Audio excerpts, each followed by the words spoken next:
Well, for quite a while now, I've been following John Collins and his work and have been after him for a shorter amount of time. Say, please come on the program. And there's so much that we could talk about.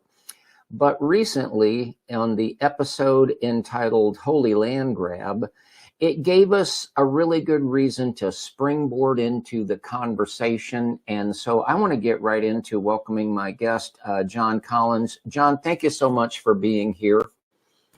Thank you for having me.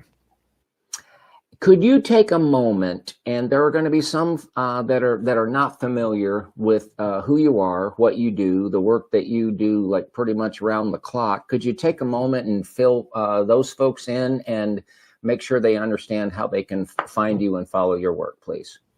Absolutely. Well, my name is John Collins. I am the founder of the William Branham Historical Research website at william-branham.org. My grandfather was the pastor at William Branham's Tabernacle in Jeffersonville, Indiana, and I was born and raised in the Message. They're called the Message, the cult following of William Branham. So this was all that I knew, all that I lived, breathed, ate, and slept for 37 years of my life, was thinking about William Branham and how his spoken word was going to take us all to heaven. And I came to terms with the fact that a lot of what I believed wasn't quite right, and began to research that, and eventually all of it came to fruition in my website, william-branham.org, but eventually grew far beyond William Branham when I began the research and began to understand that the foundations that he laid, many other groups, some of which were destructive, had built on top of that foundation. So now most people know me by the Leaving the Message podcast, YouTube site and research site. But it all began with a little website that actually started as a means for me to help my memory as I was asking questions, which is a story maybe I'll get into later. That makes sense. Can you just repeat that website address one more time? And we'll put it in the description. William-branham.org. That's pretty simple. All right. I want to kind of just get the conversation started because there's no way we could cover everything that you and I could talk about. I've really enjoyed and appreciate Laura Lynn for the times that you've been on her program. I think it's opened a lot of eyes, but the episode Holy Landgrab seemed to be a good reason to get together. There's sort of a dovetail. Can you kind of pick up and take it from there, please? Well, it's kind of funny. I get requests to be interviewed from everything from news media to podcast, et cetera. In fact, in the time that we have started to say that we're going to record, and now I've actually got 2 requests in my email box. Generally, I say no, but I had a friend, you and I had been talking for some time, and I had a friend who lives in your area.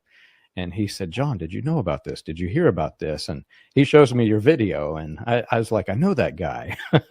And we were connected. I can't remember how we got connected. I think most recently through Laura Lynn. She had sent me but I had seen your work before because I recognized, you probably can't see it, but I have one of the guitars that you had, the Gretsch resonator guitar. But anyway, I noticed you mostly because you were doing sort of the same thing that I'm doing, and you had a guitar just like mine. Okay. So that's literally how we got connected. Gotcha. What's the land grab similarity type connection? Well, the interesting part, so my friend was also in the cult following of William Branham. He is now escaped, he and his wife. But the interesting part is, his connection is somewhat different than mine. He's just in your area. He knows about it. And I guess from talking to him, he knows people that are involved. But for me, it hit home because as I began this journey and began to understand what was actually happening here in Jeffersonville, where the cult headquarters of William Branham is, and began to just start going through records, I spent the better part of a decade going through courthouse records, through historical records, everything I get my hand on. And some of it was just criminal records, going through the criminal law in these old books. I can't give the guy's name, but down at the courthouse, there's this guy I would walk in and he'd say, "Hello, John. I know you. Come on in. Just grab the books." And he would give me these. He would point me to these old books that had this old handwritten style filing system with all of the court dockets for criminal cases, marriage, divorce, legal, etc. Some of them that I was going through was land, and began to notice that there's just a little bit of odd things happening here with the properties. And long story short, I began to understand that the things that were happening weren't quite legal according to the tax code based off of what other people were telling me. I'm not a tax expert or a property expert, but whenever the church got wind that there were some things happening with the moving and transactions of property, apparently some deacons were sent out to go look through all of the records that are in the courthouse. And one of them, who's still in the cult, who is fully aware that I'm out of the cult and exposing the cult. So he would be like my worst enemy if in this scenario. The person who thinks that I am the enemy contacts me and says, "John, tell me how you did this. How did you go through all of these books?" So I walked him through the process, what rooms to go into, who to talk to, where to get the books. And essentially, the people that were telling me that it wasn't quite legal, the deacons and the trustee, everybody, the entire board at the Branham Tabernacle came to the same conclusion as the one who's telling me that it's not quite legal. And on my website, if you type in resignation of the pastor, which is my grandfather, you can find that my grandfather, the entire staff of everyone resigned from the Branham Tabernacle over the beginnings of finding just these records. That is incredible. And we want to talk about that, obviously, some more, but I really think it would be helpful if we can address this. Because you've used the word cult a number of times. And I don't think you're using that as a pejorative. I think you're using it literally. And is the message, is the Branham organization, is it a cult? Well, that's the funny part. The word itself is not really that bad. When you say it, is it a cult, you're implying, is it bad? You can have the cult following of Justin Bieber, which, in my opinion, probably is bad, but some people would say no. You can have the cult following of, I don't know, Miley Cyrus, or you've got all of these different people. Right now, the big thing is with the Taylor and, this marriage thing. Anyway, you can have cults that are centered around people, ideas, ideologies, religion, etc. It's not necessarily bad. The word comes from the Greek word, I think it's cultus or something like this, and it just simply means a following. You had, in the beginning, the Christians were the cult following of Jesus Christ, and nothing bad about this. Right. Jim Jones changed the understanding of the word. Whenever the Jonestown Massacre happened, the word cult got infamy. And so it began to transition, and people started thinking of this as a bad thing. What I have learned to do, and after working with Dr. Stephen Hassan, you can go to freedomofmind.com, I think, or .org, and you can see his work. He breaks a cult down into basically categories of destructiveness, and he uses what he calls the bite model. Does the cult have behavior control? Does it have control of information? Are they withholding information?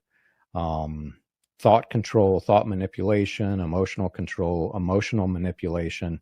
And what you find is different groups have different varying levels on this scale, some of which have every one of them. And so they're more destructive than others. Whenever we applied that criteria, and Dr. Hassan and I went through this exercise, he gave me some just basic questions about the group. When we went through the exercise, according to the paperwork that I had to fill out, they had strikes in every single category, so they would be one of the most destructive cults.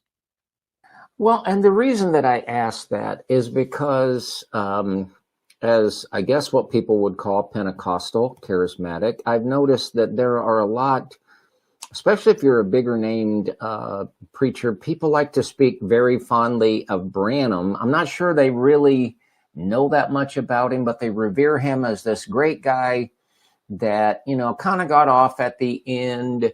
But I'm not sure that, again, that they're that informed. But I'll just ask it this way. If you are in the message, you are what you grew up in and were raised in, were people like me really a Christian or going to heaven? That is a good question that plagues my mind. After leaving this, I look back and think, what was this we were in?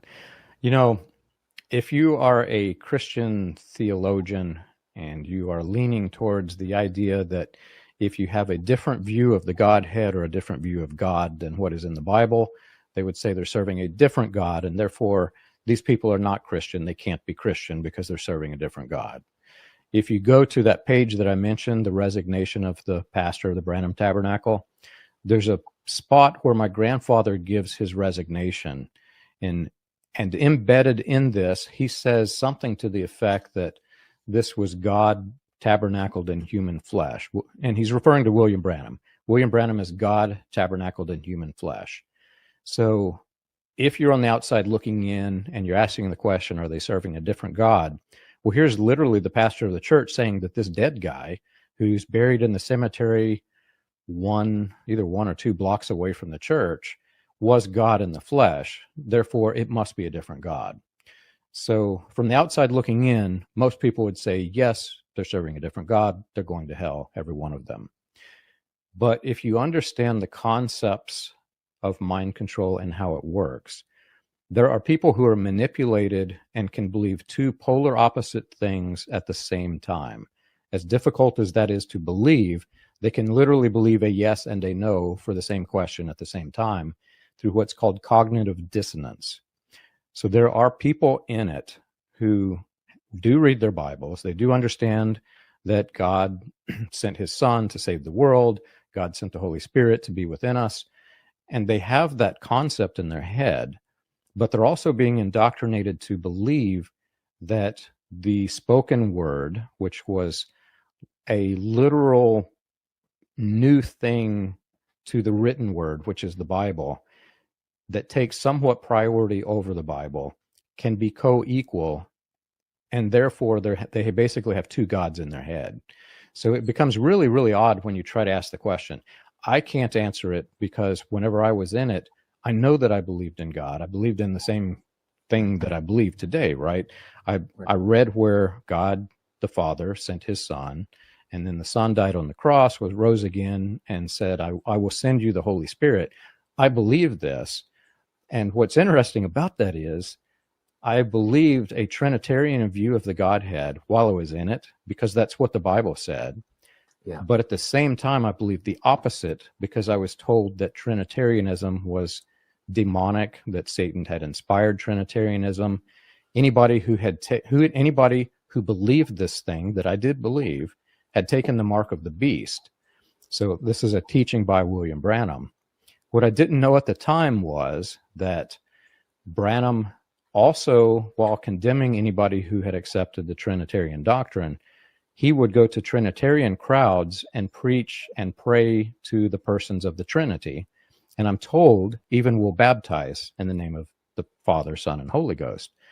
So if you're on the outside looking in, again, you say, well, what is this? What God is this? The person had no convictions. He could go to one church and preach against the Trinity, go to another one and preach for it. What is this? And they would just deem the whole thing as a, not even Christianity, but just a mess. Wow. I want to get back to the land. I guess I'm just going to just maybe put a button on this. So if you were, say that you were grew up in the message and you maybe went to college and then that provided a great job opportunity, but so there's the opportunity to move to another city somewhere and there's no other message church available for that person or his family to attend, y'all wouldn't say, well, find a good Assembly of God church or a good Lutheran church or a good Baptist church. Because do you see where I'm going with that? So there's sort of like an exclusivity, correct? Well, cults will teach you a us versus them mentality. You're either with us or you're against us. And those who leave, my grandfather would often say they went out from us because they were not of us. So if you leave to go to another Christian church and believe in Jesus Christ as that church teaches, they would consider the person who has left the group to be apostate. So my family grew up, my dad was sort of a wanderer, and we went to churches and cities from Arizona to South Carolina, everywhere in between. Some of the places that we lived in did not have a Branham message cult church. What happens in this situation, my father did, most people that I know who were in the situation did, we had the recordings of William Branham that were made public from 1947 to 1965. Most people who are in this situation will listen to these recordings in their home setting and believe that this is the same thing, the equivalent of having church. So we would dress up in our Sunday go-to-meeting clothes. I'd be wearing a suit and tie sometimes, and we'd sit down in the recliner in our living room, and we'd play this tape from this dead guy from the 40s, 50s, and 60s. Sometimes we would invite friends, coworkers to come do this thing with us. And the looks on their face, man, when this whole group is gathered around this altar of a tape player listening to a dead guy, they just didn't know what to say, and they never really said anything, and then never came back. Forgive me, you would, but you couldn't just show up in your pajamas or a t-shirt and jeans. You'd have to put on a suit to listen to a recording in your living room. You didn't have to, and I will say that the majority of people who do this don't go to that level. But what you find is there are certain families that have people who are, I don't know what the word, overzealous. People who are overzealous. My family was very, very overzealous when it came to listening to these things. There was a period of time where we would dress up. I do remember times where we didn't, but a majority of the time, I would say that we probably did. Yeah, yeah. My goodness. And I'm really bad. When I try to move on, I don't. But does the cult exist today? Do they take in any money? Absolutely. I don't know of a cult that can survive without it. Okay. A cult, and let me qualify this a bit. Okay. If you understand how churches work in general, a church has to operate like a business or it cannot survive. So there has to be some offering, you have to pay the light bills, etc. However, when you get into the realm of destructive cults, there is this question whether the money is being used legitimately for the purposes of the religion and furthering the religion. One of the problems that exists in a cult is they're not transparent about where that money goes or how it's used. That was the case that I found whenever I was looking at this. When I first began digging, I found that, and it was odd too, because we had just taken our children out of the school programs from the cult, and they were having the children collect money in these little penny jars. They're teaching the kids that we need donations, we need to further the spreading the gospel. And when they said gospel, literally they meant the words of William Branham. And they were having them collect pennies for all of these missions, etc. And we left, we pulled the kids out of this. And not long after, somebody sent me information that they had excess of $100 million and was trying to find ways to move that money outside of it so they did not lose their tax benefits. So while they're asking the kids to collect pennies, they're moving millions. And short answer is yes, they did collect money, and a heck of a lot of it. Oh, so basically they're your basic Word of Faith Pentecostal church. Absolutely. Oh, great. Okay. I hope that helps somebody, because they're so back to strange things. Before you go yes, back. Sir. So you've hit one of my points that I just want to dig in deeper. Dig away. It's not necessarily different from what other Pentecostal style churches are doing. If you take away the idea of the covenants, or you blend and try to merge the covenants. So if you understand the covenants, whenever Jesus was resurrected, you entered into a new covenant, the new covenant of grace. And you can read the book of Hebrews, you can read all of Paul's letters, you can see that there's this clear transition away from the old covenant to the new. Because of British Israelism and the way that they taught the Old Testament in many of the Pentecostal churches, there was this blend where there wasn't a clear separation of covenants. So you're still partially under the old covenant. I often get asked the question, why are they so legalistic? Why do they preach all of these rules? Why is it a rules-based religion? Why is it not centered on what Jesus did on the cross? It's because of that. They still focus heavily on the old covenants. And one of the ways that they do this, and I'll probably say one of the reasons they do this, is because if you go there, you can enforce the old covenant tithing system. However, what the groups have done is so insidious, because if you read the old covenant law and the old covenant tithing system, it wasn't just that ministers and ministries were getting rich by the tithing system. This was more like a banking system. Everybody, and it wasn't money, you might donate livestock or whatever it is. What would happen is they would put it in the storehouse. If there was famine, they would share it among the people. They would have these Sabbath days feasts. Sometimes entire months would go by where they're bringing from the storehouse to feed the people who are celebrating instead of working. And at the end of the 50 years, I think it's the 49th year was the year of the Jubilee, most of this was given back except what was needed for the priest to live out the rest of his days. So the part where the priest is supposed to give it back to the people, all of these churches who are teaching this old covenant tithing thing are not doing that part. You can give it to me, but I'm not going to give it back to you.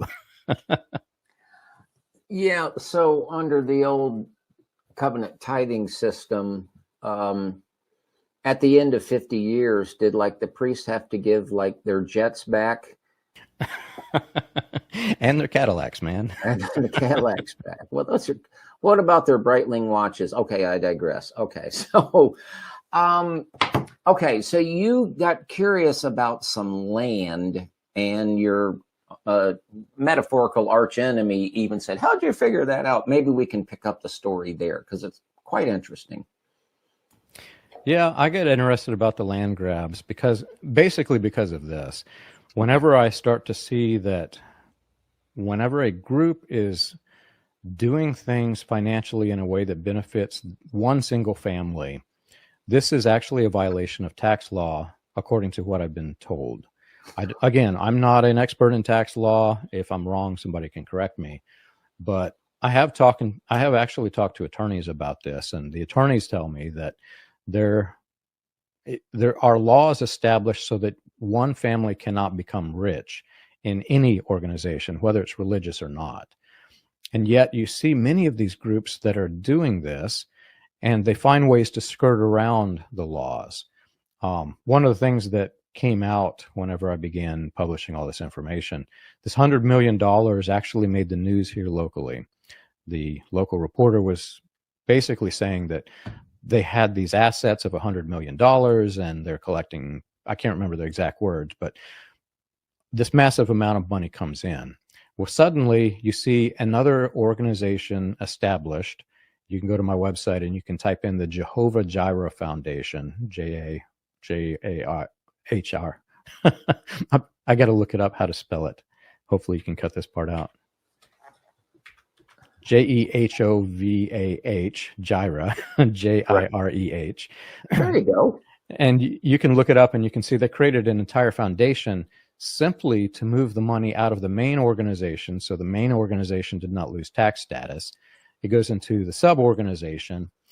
And then here's the interesting part that you can't really pick up with tax code or the IRS in their investigations. Many cults, and whether this one is doing it or not, that's to the legal experts.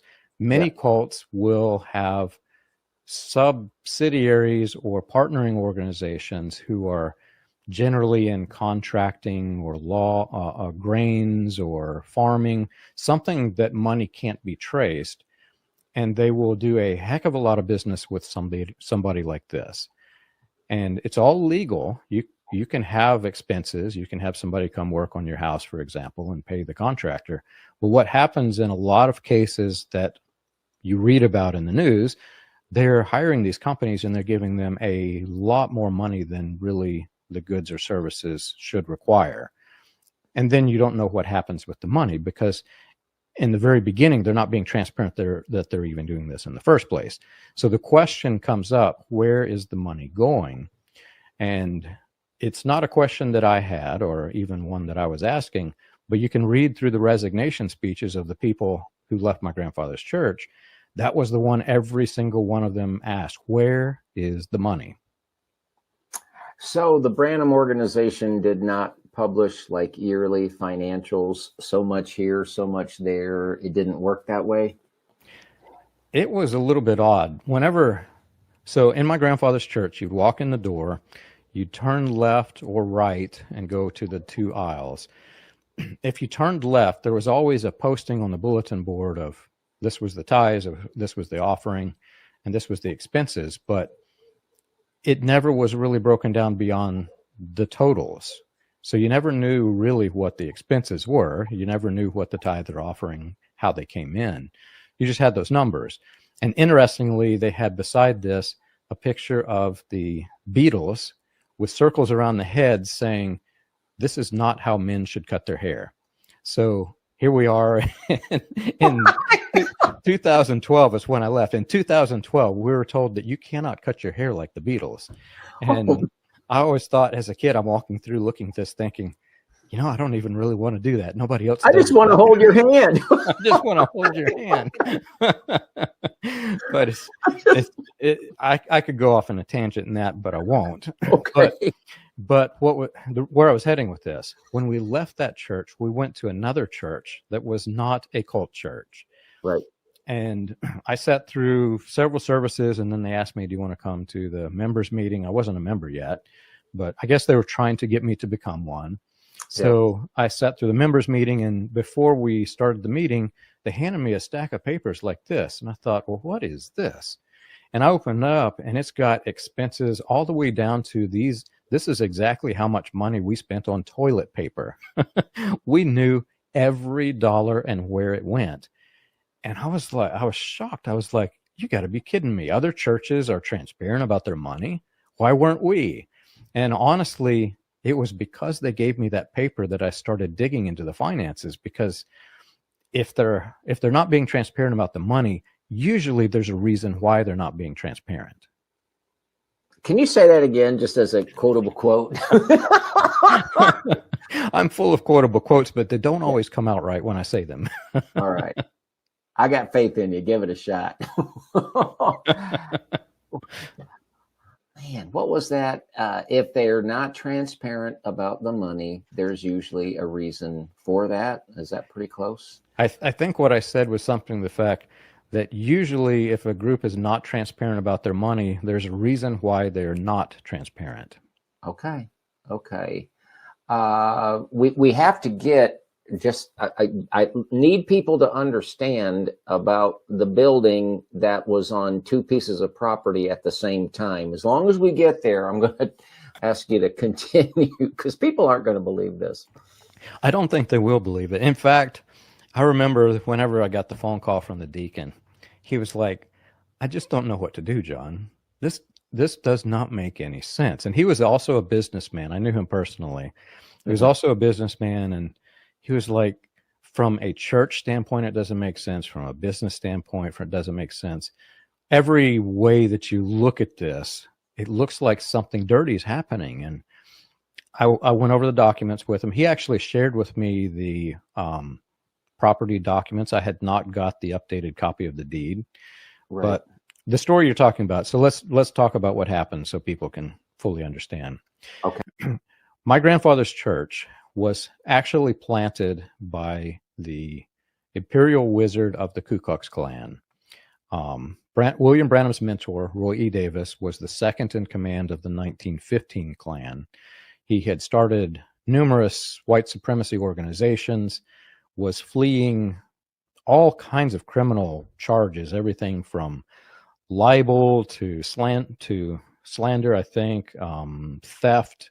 But the biggest of which, he had violated the Mann Act multiple times, which was bringing a young lady across state lines for the purposes of sex. That's the law, the Mann Act. He was running from that when he came to Jeffersonville, Indiana, and he actually stole somebody else's church, which is another story for another day. Began this church and this revival center here in Jeffersonville that became actually quite popular. Started William Branham's ministry, was connecting that ministry. We've tied it to like the imperial, I think it's called the Clud of the Klan, the religious chaplain of the Klan, all of these organizations and people and diverse things coming together in Jeffersonville. And then he got extradited for the Mann Act, somehow escaped it, and got extradited on grand theft charges to, I think, Little Rock, Arkansas. When he left, William Branham, the guy who is the quote-unquote God's general, took over the church, and local citizens burned it to the ground, and that church was moved to where my grandfather's church was. So that's the history of how the building came to be. When the building itself was purchased, I think the deed was 1937. There was he had been working with Roy Davis to that point, but he started working with Pentecostal organizations because they were trying to invade Indiana Pentecostalism. I won't go deep into the reasons why. It's a long discussion, but simply put, G.T. Haywood, a black African-American Pentecostal leader, was very famous in Indiana, and there seems to be some weird ties there. Again, I'll save that for another podcast. But entered into this Pentecostal organization, and it wasn't until ironically, when he was working with Jim Jones in the 1950s, whenever Branham began claiming to have had these series of prophecies in 1933, which earned him the God's General title. So he claimed that he buried them under this building, which was the Tabernacle. If you put that timeline together, so he's claiming that in 1933 he had the prophecies that was buried under the cornerstone of the Tabernacle, which didn't exist. He didn't even have the deed. He was still traveling revival circuits. It wasn't until 1937 when he took it over. Well, at that point, it became, the land was purchased as the Billy Branham Pentecostal Tabernacle. So that's the background history. Why that's important to me is that if you study the life stories that have been published by all of the organizations who are sympathetic to Branham, they will tell you that he was not Pentecostal in the early years, that he did have prophecies in the early years, and that he buried those prophecies in the cornerstone of what became my grandfather's church. So it's very significant and important.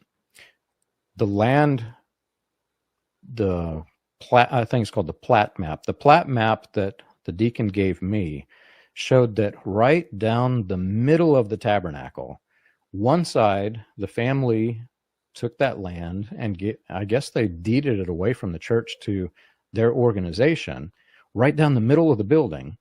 And then the other side of the building was actually kept to be owned by the church. So everybody who's given their tithes, their donations to the church, suddenly half of what they've spent the money on just disappeared. And none of it makes sense. Why did they do this? I asked him the same question. Why would they want just that piece of property? And why not the other side? What's odd about it is the side that they did not get has a concrete inset that says dedicated in 1933, which was put there long after 1933 because he did not have that land or that property, because that's the place where these alleged prophecies are supposed to be buried. Okay. I will send you, and you can, I don't know if you want to play it or not, but that cornerstone where they were allegedly buried was exhumed twice. And there's a guy who gave a testimony who was there. William Branham allegedly buried this list of prophecies into this building for all to know that he had these 7 divine prophecies from God. When they dug it up, they found it was empty. And then there's a guy who was there who was testifying, and God loved us so much that he sent his angels down and had them remove the paper with the prophecies so that the world couldn't have it today. That was literally the testimony from the guy's mouth. And like I said, I'll send it to you. Well, you know, a house divided against itself cannot stand if it's on two. That's okay, John. You just broke my brain. Pastor Ray says that, and my brain broke, but mine is. Oh. Well, and it's convoluted, man. Like as I'm explaining to all of this to you, it's so difficult to explain. There's so many moving parts to this story that it isn't just simply that a church was divided in half. I could have simply said, yes, this family deeded away half the church, and that's a big story in of itself, right? That's a huge, humongous story. But if you take all of the surrounding pieces to this, especially the claims that made William Branham so-called God's general famous, right. None of the story exists. And why on earth do they continue? There are people who are in the ministry, who are in the upper echelons of the charismatic movement and the New Apostolic Reformation, who were sitting with him on stage as he's telling these stories and telling variations of these stories and telling contradictions to these stories. These men had to have known that the guy is just pulling this story out of his butt. Yeah. But many of them just keep silent and they don't say anything. So the prophecies don't exist, and they're it's I got to go back and listen to the and he's burying them at a time they don't even own the land that they would supposedly be buried on. But when they do finally find out that the church is on 2 different pieces of ground at the same time, and they exhume twice the cornerstone or whatever it is, and the prophecies aren't there, the real interpretation is the angels came and got it and took it away. Brother, this is not cult, but this is Word of Faith Pentecost. Trust me, I'm telling you, that's what's really happening here. You can't make this stuff up. I had a guy contact me, I'll bet it was 3 weeks ago, 3 or 4 weeks ago, and he heard me tell some parts of this story, because what I gave you is just literally skimming the surface, and I tried to keep it to a somewhat understandable level because it's too complex to explain in one setting. But he heard one variation of parts of this story, and he says, you know, the same thing happened at my church. Pastor had the set of prophecies, and he told the church that he had them and held up an envelope and said, in this envelope, I have written down every one of these prophecies, but whosoever looks upon this will receive death instantly. Nobody can see what God has told me. And then put it in some sort of a vault, and then continued to preach about these prophecies that nobody can see. And I was like, you know, it's too common. What these guys are doing, if you are not programmed under the mind control of these people, outside looking in, you look at this and you think, who on earth is going to believe this stuff? Why would you even want to believe this stuff? But if you're programmed, you're thinking, oh my gosh, if I look inside that envelope, I am going to die. And I'm glad that you brought it up that way, because one thing I forgot to ask when I was doubling down earlier, within the message cult, like, do people have this belief that, well, if I ever leave the message, something bad's going to happen to me or God's going to get me? Is that a belief or an unspoken belief or a spoken belief? Among almost every destructive cult I have examined, and at this point I have examined hundreds, they all have some sort of a variation of this. If you leave the group, it is maybe not instant death, although some do claim this, but they will teach you that it is an eternal separation.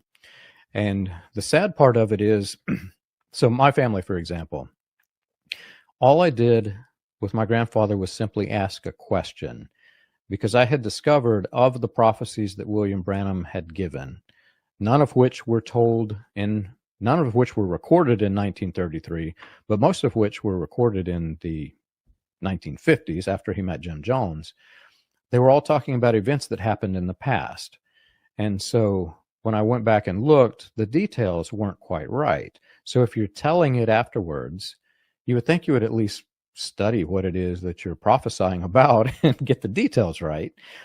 And more to the point, some of them began to shift and change into completely new or different, sometimes contradictory prophecies. So I began studying them, and I came across one that was clearly a failed prophecy. There was no way it could have been true according to history. And I was going to ask my grandfather. So I'm an IT guy. My memory is very poor. I think a lot, and I think that's probably part of the problem. There's too much packed up in here for me to remember everything. So I just threw it onto one of my web servers, this list of just basic questions. And back then, it was before the iPhone, I could pull it up on my phone. I was actually writing a software which would work with the old non-smartphones. So I would be able to pull up and read the thing. So before I was able to ask him, somehow the cult knew that I had this up on a website and thought I was going public, which I really wasn't that much at the time. And so it went all around the world that John Collins is going rogue. And I had ministers trying to spread disinformation about me. One of the funniest one was I had an uncle who apparently spread around the world that I was homosexual. And in this cult, if you're homosexual, this is the mark of death. You cannot recover from this. Nobody will like you again. You're going to hell. Even if you were to change and not be homosexual, you're marked for death. I wasn't at the time. I'm still not. I probably will never be. So they marked me with a character assassination is what happened.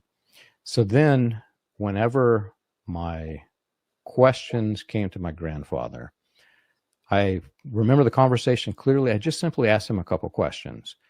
He responded very unusual for my grandfather. He was always a really gentle, nice guy. And he said, John, I'm going to come down really hard against you and your family. People have known this for years. What does it hurt you not to believe it anyway? And I was like, what? And I said, I didn't know it for years, Grandpa. And he was actually going to send a group of men to my house. And I was like, no, you can come if you want. I'm not going to let them in. But he took that action against me. Then I'm told the next Sunday after this, he read the passage about Ananias and Sapphira where they had gone beyond and all I had not even really deeply asked the question. I had just written a list of questions for me to ask and I started to engage my grandfather when he said this. Well, what's interesting is my wife and children didn't write the questions, didn't ask him the questions, and they're included in this abomination thing. So they got excommunicated from the church. Not a single person in the religion from anywhere around the globe who was aware that this was happening was allowed to talk to us. So essentially it was the same thing as an Amish shunning. And still to this day, this kind of plagues us because we had really good friends and family that we can meet them. And in fact, it just happened the other day. I was in a grocery store, saw one of them coming towards me. They'll see my face and their eyes will get big like this, and they'll suddenly scour at me and then turn and walk away. And this was just happening over and over again. And when you leave, it's not just that they tell you that you will be eternally damned. It's that they make you eternally damned here in this world before this happens. Everything that you knew, loved, all of your friends, all of your family. Picture Christmas with your kids who can no longer have Christmas with their grandparents. That's what we went through. I'll try to, refrain from mentioning like Joni Lamb saying, you will be cursed and your kids will be cursed. And I mean, it's all over. Brother, you're mistaken. You are describing the modern day independent Pentecostal charismatic church. That's what oh my goodness. Let me ask you this. And if this gets in the weeds, you can pull us back out. I actually bought the guy's book on Kindle as a research project, spent 3 or 4 chapters, and I'm just out of there. It's still on this. But you got this guy, Robert Liardon, that is publishing a book called Mantles from Heaven. And according to him, well, these guys Branham was right, but he just got off when he started to teach. But he gives absolutely, like at the end of a chapter, sometimes you have footnotes. His footnotes are his opinion. What do you make of people that still want to hold William Branham up as some God's general that Pentecostal people should learn from, just don't learn too much from? I'm not going to mention names, but there is a guy who has made a heck of a lot of money trying to teach other people how to save money, and writes the books, goes to the conventions, hold these meetings. It may be for a good purpose, I don't know, but I know people who get involved in this, and it's like another cult. It may not be destructive, but they go to extremes to try to bring people together over an idea and make money off of it. When I first came in contact with this book, and I started reading through some of the stories, it felt the same way, because how I came across it, I guess he was in some sort of a book sale or convention, and people were coming to hear more. Tell us more about God's generals. So he's forming this group of people surrounding him, which would have, in effect, given him a lot of money. But he's not telling the whole story. And I read through the stories. Some of them, there are parts of the history that is, I guess, somewhat correct. There's a huge part of it that is very questionable. And then there's even more than this history that he's not telling to make them sound like a God's general.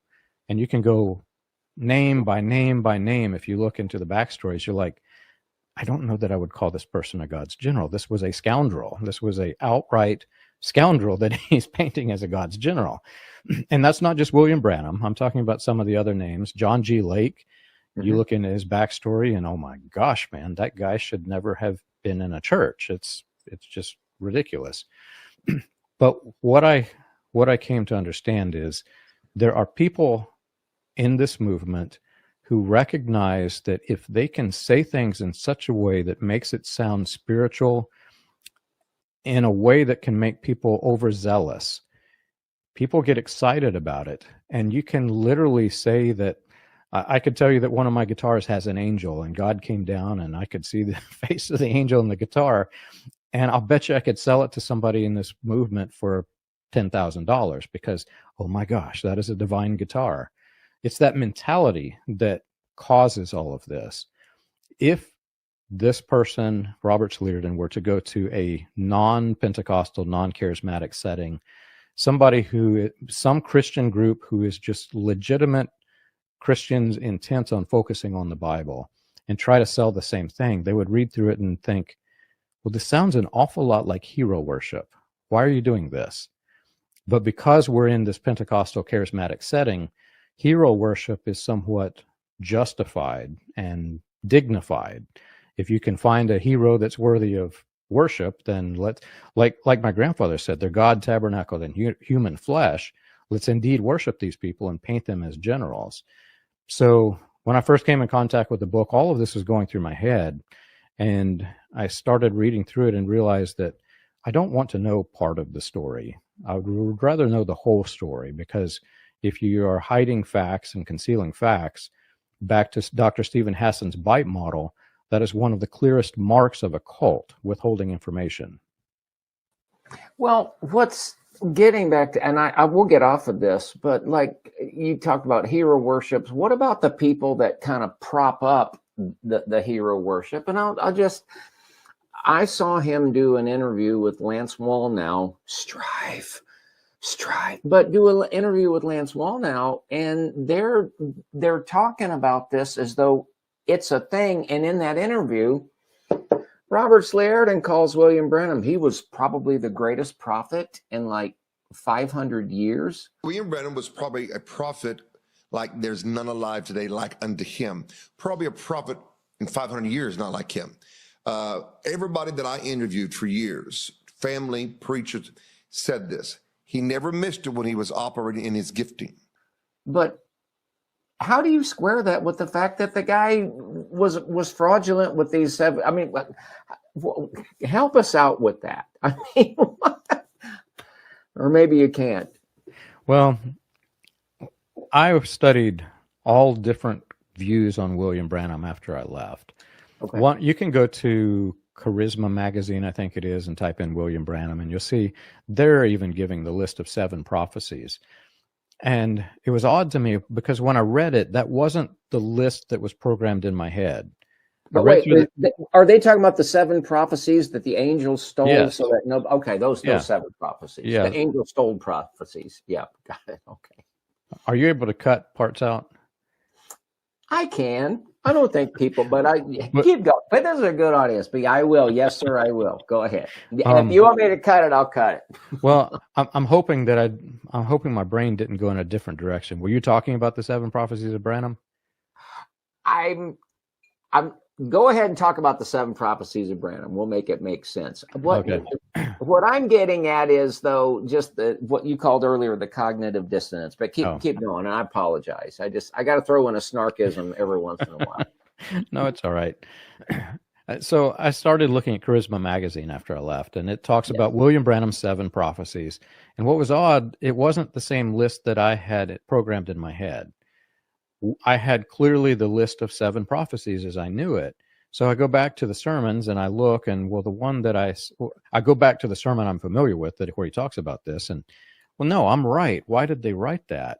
So I began searching. There's now an online database. You can go to table.branham.org and you can type in and search. Well, I started searching through the prophecies, and that's how I began to understand that it wasn't the same for every retelling. The prophecies themselves shifted and changed over time. And I'm like, well, why did they do that? Why? And what's interesting is I found this one place. So remember, he's buried these things in the cornerstone. Nobody can see them. Well, in one place, I guess he had been plagued with questions. Well, how do we know you're telling the truth? We can't see this thing. So he comes out to the pulpit and he opens up this piece of paper. And he says, I want to read you something. He says, 1932, which isn't the 1933 date. And he starts saying, as I was walking along and he goes into the story of how this vision came to be, pretending to be reading. And he says, he gives his list of the 7 prophecies. In the middle of that statement, he says that some of my campaign team are going to take these old prophecies and revise them a little bit and bring them up to date. And I began to understand that the people he is speaking to don't really understand what a prophecy is, which is where I'm heading with all of this. They don't understand what it is. If it is God speaking through the mouthpiece of a human being, it's not going to be something that becomes more vague and obscure over time. It's going to become clearer and more true over time. We don't really understand it now, but as we see time unfold, God knows all things. He's speaking through the mouth of this person. This is going to happen exactly like it is said. But the opposite was happening. So he was having to change the details of what he said to match history as it was being written. And that's where it got really interesting for me. So I started combining all of the variations.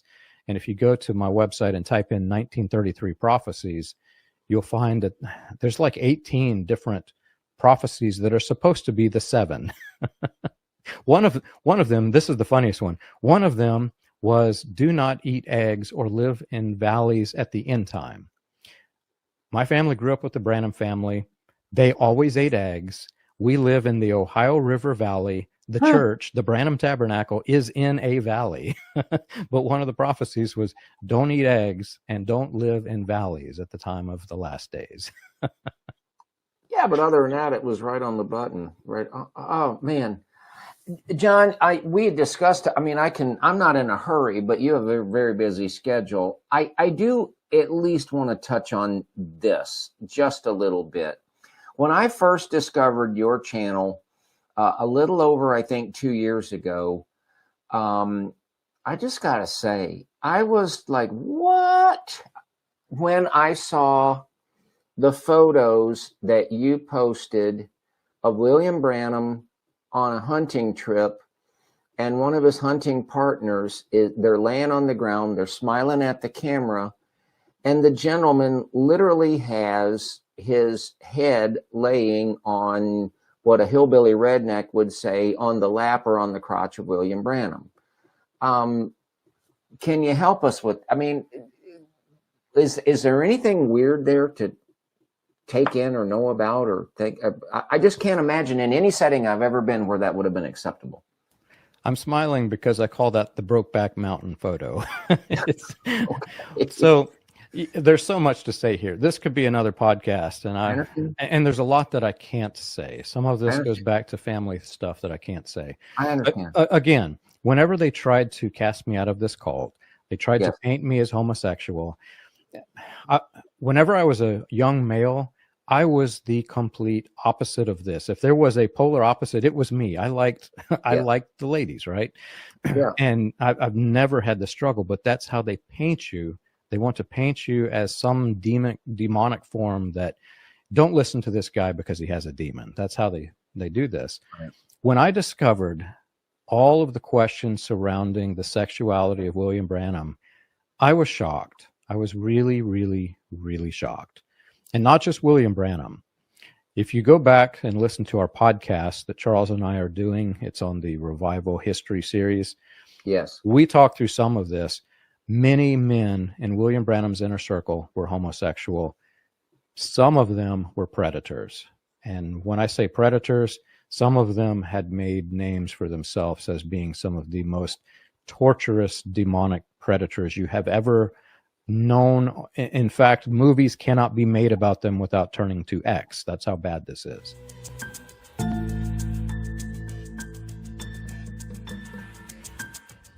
One day, he said, let's go down to your dad's squirrel hunting. I said, okay. Well, we went down there. He said, we'll hunt tomorrow, and then we'll stay all night and hunt the next day. And I said, okay. And we got there, and he said, now, I saw a pile of hay out in the barn. Said, you and me will just sleep out there. And my mother found out about it. She said, you're not sleeping in the barn here. You're going to sleep in my bed. Well, that was the first time that I had the opportunity of sleeping with him. And William Branham's campaign manager, after working with Gordon Lindsay, was a man by the name of William T. Frary von Blomberg. Von Blomberg was the adopted cousin of Werner von Blomberg, who was Hitler's Minister of Defense. The CIA were following him and watching him because this is a person who is in a Pentecostal, charismatic, early form of the charismatic movement as it was developing, who is with ministers who are preaching strongly against homosexuality, who is bringing young men into his hotel at night. And the CIA and FBI, I guess, didn't know what to do with this because that doesn't fit. This guy doesn't fit that scenario. And you have to remember back in those years, it was actually illegal to be homosexual. It became such a problem for William Branham himself that he admits on tape that on recording that the government was watching him and had accused several people. They had identified some people who were homosexual in his campaign team, and that they were accusing him of the same thing. So he was very open that he was being accused of being homosexual. Then you find these photographs, and you're like, well, what do you do with this? I know that during my childhood, during my adulthood, there is not a time or place where I would ever be laying like this with a man, with laying my head on a man's crotch. That's just not what straight male people do. That's not how it works. There is also testimony from my grandfather, how William Branham would come visit him, and then we would ask them to sleep in his bed. Me as an adult male, I would never do this. I would not invite some other man to come sleep in the bed with me. That's just not what men do, right? So you find these things and you're like, well, what do you do with this? I don't know what to make of it. I do know that there are family members that talk about some of the things that would happen and have raised more than a question. There are some accusations. But William Branham would go frequently on these hunting trips with the men, never ever taking the women. And all of these men would go alone, some of which were clearly homosexual and were well known to have been homosexual. And there are photographs with them where he's holding hands with them. And remember, this is a movement that is preaching so strongly against homosexuality that it is the lowest form of evil for this movement. And yet the foremost leader of the movement is doing things like this. What do you do with this? I don't know. So for me, I look at this and I don't know what to make of it other than there are statements made that if you examine the closet homosexuals of the era, remember this was a period in which it was illegal to be homosexual. The statements made, the way in which they behaved was very eerily similar to William Branham. Brother John Collins, I'm trying to honor my time commitment. I hope that you will consider returning at some point, because I got a feeling we've only just scratched the surface. If you've got 30 seconds, so did they have to cut the church building in two so that one half owns it and the other? I mean, did that ever resolve itself? Yeah, you walk up and then you can see right down the middle. No, what's odd about it is on the side that they purchased, I don't know why this exists or what happened, but on the side that they purchased, I guess they had to show proof that they were going to do something with it legally, because they constructed this building that now sits next to the church. Yet the church is no longer used as a church. They moved the entire body of people to another city, which is another odd piece of this puzzle. They're actually meeting in Sellersburg, Indiana. The church is in Jeffersonville, Indiana. They constructed this building that to my knowledge, it's not used at all. But there was underneath that building, there used to be a vault. I don't know what was in it. I'm told by people who were there that they saw it empty. I don't know if it was true or not. But the part that they bought had a vault under it, and they put a building over top of this vault, which raises even more questions for me, and I will never get answers to them. I fibbed. I'm going to try to get one more thing out in the next 60 seconds. So if someone were to go to the wherever this place is or whatever, and maybe it's, say, 5:30 or 6, and just want to stroll a few feet onto the grounds, maybe take some pictures, what is likely to happen that you have heard or in your experience? Will they be welcome? Hey, come on, take some pictures, or what will happen? Well, if you drive up in a vehicle that has my make, model, and color, you will have black SUVs come and immediately escort you off of this property. I was doing some work with the news media, and they wanted a photograph of that 1933. I literally drove my truck, parked on the street, got out, and I think I took 5 steps toward it, and suddenly this SUV came up and stopped and said, "Who are you? What are you doing here?" And it's really odd, but I do know other people who have been to the church and been on the grounds, and they were able to make it on there. So I would say you could probably go. You could probably I'm told that on Wednesday nights they open it up. So if you want to go say your prayers to William Branham, you can go do this in the building. If you're of that mindset, I'm no longer of that mindset. Right. John, we're going to leave it right there. Thank you. I hope you'll consider coming back. I'm going to put all the info so that people can readily leave the message on YouTube, find John Collins on the website that we'll post. And brother, I know how busy you are. I want you to know how much I appreciate you being with us. Thank you. Thanks for having me. My pleasure. I hear the sweet sound of freedom, and I want